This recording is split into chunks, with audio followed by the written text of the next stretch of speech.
Hello guys, bienvenue chez La Doua, it's about everything. Actuellement, on va aller direction la prison aux États-Unis. On a Suge Knight, on sait Suge Knight qui était c'était le manager de Tupac. On sait que dans le temps de Compton, il était très présent, c'est une emblématique. Il était aussi, concernant les Bad Boys, c'était pas ses amis. Donc, Diddy, c'est pas non plus dans ses amis. Et vous savez, il a un podcast, notre très cher. De la prison, oui. On l'a permis d'installer son petit équipement. Parce que quand tu as de l'argent, tu es en prison, tu peux avoir certains luxes, ok? Et donc, lui, il s'est dit, j'ai plus rien à perdre. Je connais beaucoup de choses dans l'industrie. Et justement, il y a beaucoup de gens qui vont aussi m'exposer des choses. Parce qu'il y a des gens qui sont à perdre, mais qui ont des choses à exposer. Et puis, ils passent par lui pour utiliser son podcast. Et là, il nous sort des dossiers. Il confirme la présence de certaines personnes. Déjà, il nous confirme que les freak-offs, c'est réel. Ça, c'est fait. C'est pas se cacher. Ça se faisait. On parle pas des fêtes. Après les fêtes, les freak-offs, c'est les after party. Donc, il confirme que oui. Et il donne 2 noms qui ont assisté à ça. Il dit pas combien de fois qu'ils ont assisté non plus, mais qu'il a les faits qu'ils ont ces 2 noms-là, 2 gros noms importants, ont assisté à ça. Et on regarde le tout. Suge, et je pense que c'est disponible. Je vais essayer de trouver le lien pour vous mettre si vous voulez regarder son podcast directement. Comme ça, vous allez avoir des juicy. Je vous dis quoi, il y a les juicy, Hein? Donc, on va à la source chercher les juicy. Là, c'est de Suge Knight, les juicy qui nous dit concernant ces 2 gros noms. On y va.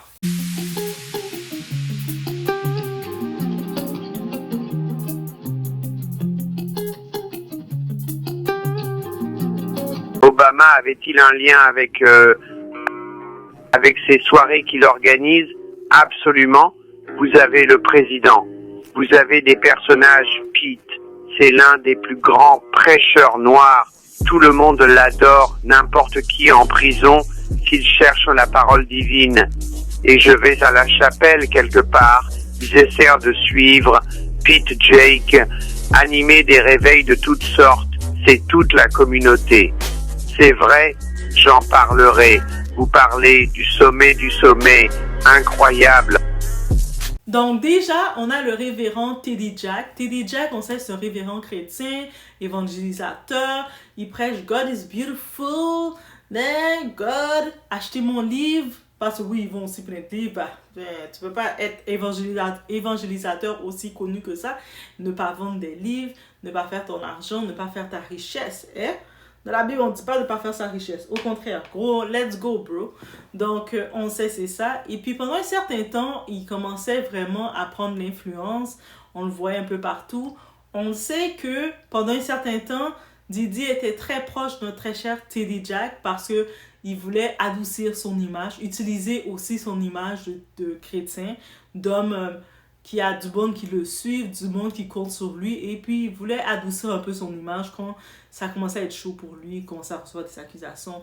Par contre, T.D. Jack s'est reculé de lui quand il a vu la fameuse vidéo dans l'hôtel quand on voyait Diddy avec son altercation très forte avec Casey, parce qu'il ne pouvait pas défendre ça. C'est comme, quand on ne voit pas quelque chose, on peut te défendre, mais là, la vidéo est exposée, je peux plus te défendre.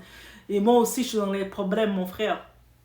Et il laisse entendre que oui, T.D. Jack, au-delà de ça, on n'entend pas plus que ça. Donc, avec l'arrestation de Diddy et tout ce qu'on sait, il n'a pas fait plus d'interventions. Il a juste essayé de prendre ses distances de plus qu'il peut, mettre sa tête dans le sable et on n'entend plus. Même avant, il faisait beaucoup de conférences, beaucoup d'événements chrétiens. Même dans ce point de vue-là, on ne le voit pas trop faire d'événements chrétiens tout d'un coup. Qu'est-ce qui s'est passé? C'est ça qu'on vous dit. Le chrétien... c'est les chrétiens modernes qu'on voit, qui se présentent et qui s'annoncent de qu'est-ce qu'ils sont, qu'est-ce qu'ils peuvent faire. Et la réalité, c'est 2 choses différentes avec leur association et qu'est-ce qu'ils font. Et là, justement, on a notre très cher Suge qui laisse entendre qu'il y a des faits, qu'il a participé à des freak-offs. Lui, c'est pas les fêtes. On parle pas des fêtes que Diddy organisait où est-ce que tu viens manger des bananes, tu viens manger des petits toasts avec du saumon dessus. Et puis tu vas t'amuser avec DJ, et puis il y a les animations. Non, on parle des freak-offs. où ce que c'était les after, il y avait quelques personnes sélectes qui se retrouvaient là. Donc lui faisait partie de ces personnes sélectes qui étaient invitées pour rester dans les freak-off. Et dans les freak-off, on sait que Didi faisait en sorte, quand il avait ses invités d'honneur, de les filmer, bien d'avoir des faits contre eux aussi pour pouvoir les avoir sur sa mise. Mais c'est exposé complètement qu'il était là. Et bien entendu, lui essaie de dire, mais non, je n'étais pas dans les freak-off, moi. Moi non. Moi, j'essayais de le prêcher pour être un bon petit garçon. J'essayais de le sauver son âme, bien entendu. Je sauvais son âme. Et on sait ça. Donc, on ne sait plus qui sauvait qui. Mais, clairement, Teddy a plus été influencé par Didi que Didi a été influencé par lui. On peut comprendre ça clairement. Et c'est ça. Donc, en arrivant dans les lieux, il a consommé, il s'est filmé. On ne sait pas non plus s'il avait des relations avec des hommes ou des femmes ou avec des enfants ou avec n'importe quoi ou avec un cheval. Mais il s'est retrouvé là dans le freak-off. Est-ce qu'il était dans le coin du mur et puis frappait sa tête dans le mur? On se dit que, tu sais, il a fait de son plaisir. On va s'entendre qu'il a fait de son plaisir. Donc, oui. Maintenant qu'on n'entend plus trop parler de lui tout d'un coup, depuis tout ce moment-là, il était quand même très affiché avec ce type. Mais ça laisse entendre qu'il y a des faits. Ça, de son côté, il y a des faits qu'on l'a remis qui étaient là. Est-ce qu'il a eu accès à des informations vidéo ou quoi que ce soit? Fort possible. Ou simplement des appels. Parce que oui, de sa prison, si même vous avez des appels, des témoignages, vous pouvez appeler Sodge de sa prison dans son podcast et puis parler. Et c'est beau comme ça, hein? Ça veut dire que vous pouvez même appeler directement Sodge et puis parler, avoir des faits sur lui. Je sais pas en échange qu'est-ce qu'il va vous demander, mais il est en prison. Qu'est-ce qu'il va vous faire? Je sais pas. Peut-être que... Prenez la chance. Moi, j'ose pas prendre cette chance-là parce qu'imagine qu'il va te retrouver. Il envoie des gens chez toi et puis toc, toc, toc. Tu posais beaucoup de questions, toi. Mais, bref, sinon, le podcast est libre pour écouter. Il y a beaucoup d'informations qui dévoilent. Et vous le savez, il est très cru, très explicite, très concret. Donc, voilà pour concernant Teddy. Justement, on a parlé de les rumeurs de divorce qui planent chez les Obama. Et beaucoup de sources commencent à sentir qu'il y a quelque chose qui se passe. Mais là, maintenant, Sodge, il vient d'ajouter un autre point qui peut confirmer pourquoi, la raison du pourquoi. Obama aussi a assisté au freak-off. Donc, ça veut dire qu'il est au courant qu'il y avait des freak-off. Il est au courant de tout ce qu'il y avait. Et ça, c'est un point très concret et très direct de confirmer tout ça. Parce que c'est toutes les plaintifs. Il y a près de 120 plaintifs qui sont là, leurs dossiers sont ouverts, qui l'ont confirmé. Mais bien entendu, étant des petites personnes, n'étant pas des célébrités, beaucoup de monde les prennent pour acquis, dire « Ah, mais non, ils exagèrent, c'est pas comme ça. » Mais là, maintenant, on voit que des grosses personnalités comme ça ont été dans ce milieu-là. Ont fait qu'est-ce qu'ils ont fait. Est-ce qu'il est allé une seule fois? C'est pas confirmé. Est-ce qu'il est allé plusieurs fois? Ce n'est pas non plus confirmé. Mais il sait l'existence des freak-off parce qu'il a été au moins une fois. Et il faisait partie des invités d'honneur de notre très cher Didi. Bien sûr qu'il fait partie. Tu sais, Didi, là, il fait ses freak-off avec ses invités. Donc, ça veut dire quand il a ces grosses têtes comme ça qui viennent, là, des Obama, TDJ, qui a un mouvement important dans le côté de la religion, tu sais, des grosses personnalités comme ça, bien sûr qu'il va les donner l'honneur de choisir des brochettes. C'est quoi ton genre que t'aimes? C'est toi mon invité d'honneur, c'est quoi que t'aimes? Ah, moi j'aime ça, j'aime un petit rat comme ça, moi j'aime une petite souris comme ça. Ils donnent leurs préférences et il va s'assurer de les livrer la marchandise lors de ces freak-off. Et beaucoup de ces personnes qui témoignent maintenant, ils faisaient partie de ces brochettes humaines. Donc, oui, il fait partie de ces personnes et on sait que lui, Didi, son plaisir dans ces freak-off, c'est d'avoir des grosses têtes, des personnalités connues comme ça, d'avoir des gros morceaux. Et c'est pour ça aussi qu'il avait l'intérêt, ou il avait le plaisir de les piéger, de les filmer à leur issue, de s'assurer de mettre dans les bouteilles, directement dans les bouteilles, de mettre des produits pour les avoir complètement dans les vapes et qui se laissent aller. il avait ce plaisir-là encore plus de le faire avec des personnes connues. Parce que toutes les autres qui témoignent, c'était les personnes qui étaient les brochettes humaines. On comprend le terme brochette humaine, donc qui était utilisé à la disposition de ces vedettes, de ces invités d'honneur, qui choisissaient qui voulait, avec qui voulait s'amuser. Donc, eux autres, étant invités d'honneur de Didi dans ces freak-off, ils choisissent qu'est-ce qu'ils veulent. Ils viennent s'amuser en se disant, tu sais, c'est supposé être un freak-off, c'est supposé être anonyme, personne n'est supposé savoir que j'ai fait, qu'est-ce que j'ai fait, n'est-ce pas? C'est ça le but du freak-off. Et puis, c'est pas Didi qui a inventé ça, les freak-off. Ça existe depuis longtemps. Comme on regarde, je fais une parenthèse, on sait par exemple, il y avait le scandale avec les influenceurs pendant un certain temps sur les réseaux, les influenceurs qui s'en allaient à Dubaï faire les porta-potty, qui devenaient des toilettes humaines. Eux autres, là, on a certains, comment ça a été exposé de ces soirées-là? Ça a été exposé parce que certains influenceurs ou certaines personnes qui s'étaient fait piéger, ils ont exposé leur réalité. Ils se sont auto-exposés. Ils ont commencé à dire comment le recrutement se faisait. Mais vous pensez que ça ne continue pas de se faire? Ça continue de se faire. Dans le milieu où là, on parle de personnalités, de personnes influentes, de personnes que le monde sont fanatiques d'eux. C'est pour ça que le fanatique, c'est un déséquilibre. Là, on imagine tout ça. Là, on se dit, OK, toutes ces personnes-là se retrouvent dans un état qui peuvent se laisser aller dans leur délire, dans ne pas avoir de règles. Ils vont le faire. C'est ça qu'ils font. Donc, oui, ça confirme le tout. Et là, maintenant, je me dis, est-ce que la même façon qu'on sait que le mariage de Jennifer Lopez et son chéri, là, Ben Affleck, c'est mis.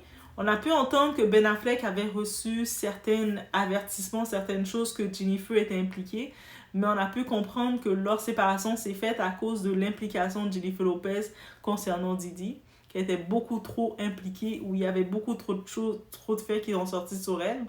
Et puis Ben Affleck a fait « Eh! Désolé bébé, il n'y a plus d'amour là, ça c'est compliqué! Il n'y a plus d'amour bébé. Moi j'ai des enfants, je veux pas tout ça là. Moi je suis Ben Affleck, acteur, je veux pas être connu dans tes affaires de freak-off, gâcher ma vie pour ton bordel. » Et le mariage s'est terminé. Là maintenant on regarde l'histoire d'Obama qui arrive, qui était président américain démocrate. Il a quand même été une légende populaire, une légende. Il a quand même été très populaire, très aimé dans le côté afro-américain, qui l'aime beaucoup encore jusqu'à maintenant. Beaucoup encore se disent que c'était le meilleur président parce que c'était un noir. Mais pour moi, mon opinion, tu n'es pas une bonne personne juste à cause de ta couleur de peau. Surtout quand on regarde réellement le plan que tu as apporté. Je suis encore en train de chercher qu'est-ce qui le faisait meilleur qu'un autre. Mais bof. Surtout que c'était le petit poulain de Clinton et on sait qu'est-ce que les Clinton ont fait dans beaucoup de pays. Ils ont créé beaucoup de trafic et ils ont volé beaucoup d'argent, entre autres en Haïti et beaucoup d'autres pays en Amérique latine. Donc, moi, je reste donc ces associations des Clinton, les Obama, me laissent entendre que Obama, he wasn't that nice. C'est pas un si gentil gars qu'il laisse prétendre. Et puis, maintenant, on y va avec les rumeurs de divorce. Je voulais en revenir à ça, oui.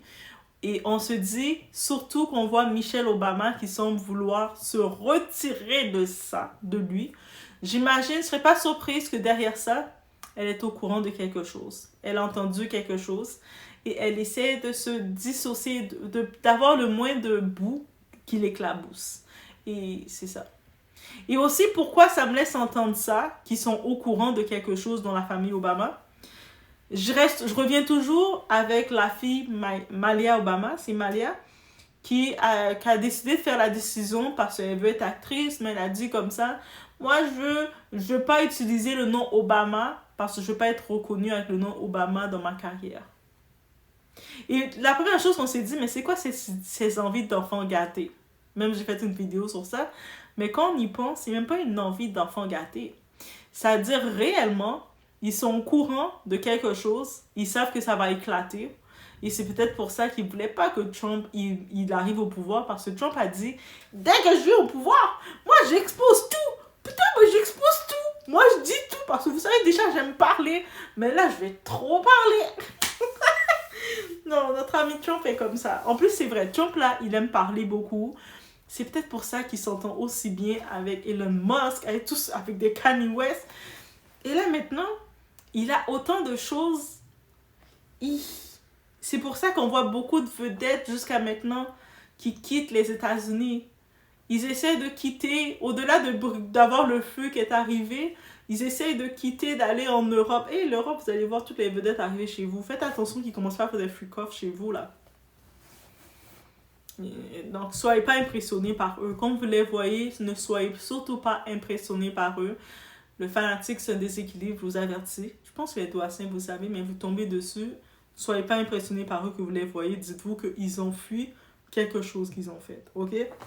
Mais bref, c'est les deux noms que Soj il sort.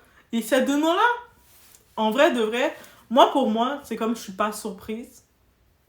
Dites-moi en commentaire, est-ce que vous êtes surprise de savoir que Obama a participé à ce genre de soirée? Est-ce que vous êtes surprise de savoir que TDJ, qui est en train de prêcher, de dire « Dieu est là, vous devez suivre la parole, venez faire vos donations, venez donner l'argent de vos offrandes. » Et de savoir qu'est-ce qu'il a pu faire? On n'est pas surprise. On se rappelle surtout qu'il y avait une certaine Oprah, j'en profite parce que dans le podcast aussi de notre cher ami Soj, il a aussi dit, mais tu sais, c'est pas un secret pour personne, Oprah, elle allait sur l'île de Jefferson. C'est-à-dire qu'elle connaît l'île de Jefferson et puis elle y allait. Peut-être elle allait en visite ou pas. Et puis quand elle est sur, il y avait beaucoup de victimes de Jefferson, il le disait que tu peux pas venir sur tu pouvais pas arriver sur cette île-là et penser qu'il y avait rien qui se passait. Tu le voyais clairement qu'il y avait de l'abus, il y avait du sale qui se faisait. C'est-à-dire juste le fait d'y aller, t'étais consentante et tu savais. C'est-à-dire qu'elle peut pas dire non mais je suis arrivée sur l'île de Jefferson, j'ai vu plein de choses bizarres se faire, mais j'ai pas compris. Tu peux pas être aussi naïve et bête que ça. T'étais très au courant. Surtout qu'elle a des associations avec ce genre de personnes-là. Donc, they already have stuff on her. Je suis sûre qu'ils ont des dossiers qui vont sortir aussi sur elle. Mais, Obama, comment il est tombé comme ça? C'est-à-dire que moi, j'aurais plus pensé que ça aurait été Clinton qui serait retombé parce qu'on sait que Clinton aime les femmes. Avec son histoire de Monica Lewinsky. Oui, on sait qu'il aime les femmes. Mais après l'histoire de Monica Lewinsky, qui était un coup monté contre Bill Clinton, celle qui est le plus sabotée, comment dirais-je, qui a la réputation d'être méchante, d'être mauvaise, c'est Hillary Clinton. Lui, Bill Clinton, il passe quand même pour le président cool. Mais là, maintenant, je regarde Barack Obama, comment t'as fait ça? Pourquoi t'as fait ça aux gens qui t'aimaient? Tous tes fanatiques qui t'aimaient, là, tu vas les saboter comme ça. Là, ils découvrent que t'étais dans des freak-off. Et, en tout cas, moi, je vous dis, c'est comme ça. Faut pas avoir d'attente envers les gens. Mais je vous laisse sur ce. Je vous laisse la nouvelle. Si vous voulez plus d'informations, allez dans le podcast de Soj Knight. Je vais trouver un lien, je vais vous le mettre. Allez voir. Il a l'aide aussi. Parce que toi, j'ai pas de problème de partager l'aide aussi comme ça. Et Soj Knight, c'est les sources directes. Dites-vous qu'il a rien à perdre. Il est en prison. Je pense qu'il est en prison pour le reste de sa vie. Là. Le temps qu'il reste en prison, il a déjà 60 ans et quelques. Le temps qu'on a prévu qu'il sorte de prison, il sait qu'il va rester en prison toute sa vie. Donc, pour lui, il n'a plus rien à perdre. Il était dans l'industrie. Il sait que Didi, c'était pas son ami. Il va t'exposer, il va exposer tout le monde derrière. Venez me chercher en prison, limite, qu'il dit. Donc, si vous voulez aller le voir en prison, vous pouvez y aller aussi, faire une demande. Je sais pas si on va vous laisser le voir. Mais bref, au moins, le podcast est là. Donc, c'est une source quand même très, très importante. Je vous laisse sur ce. On se voit au prochain vidéo. Je pense depuis les années 90. Waouh! On en a parlé avant, et malgré tout ce qu'il a fait, rien ne lui est arrivé. Son pote, un de ses associés, a été condamné pour trafic de drogue. Lui, il s'en est sorti indemne. Et il a obtenu une grâce d'Obama sans raison valable. Moi, je peux pas demander à Obama de libérer un ami en prison à vie. Ça n'arriverait jamais, c'est sûr et certain. Mais ça s'est produit avec le président Obama. Eh bien, tant mieux pour lui. D'après vous, depuis quand est-il informateur? Je pense depuis les années 90.